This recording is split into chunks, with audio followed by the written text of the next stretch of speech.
Paramount Plus is one of the best apps that you can download for your TV. Well, in today's tech video, I'm going to show you 3 different ways of how to install Paramount Plus on your RCA smart TV.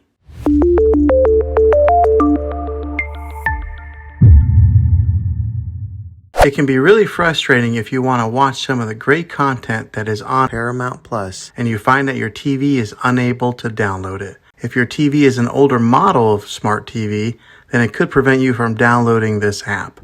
So the way that I'm going to show you how to install Paramount Plus will be able to work on any model of TV on any year of TV. You just have to have an HDMI port on your TV to plug into. I recommend getting a Roku stick or an Amazon Fire Stick. Both of these media streaming players have the capability of download Paramount Plus. You then use a Roku or Fire Stick as your main streaming player, which bypasses the operating system on your TV. If you want to spend a little more and get a more robust device that gives you a few more options, then take a look at the Apple TV 4K. All these devices plug into the HDMI port on your TV, no matter how old it is, no matter what model it is. I've had great luck with all these streaming players, and I'll put links in the description down below of where you can get one of them. Well, hopefully this video was helpful for you. If it was, go ahead and click a thumbs up on it. Go ahead and subscribe to my channel. I make tech videos all the time, and I would love to have you back in the next one. Take care.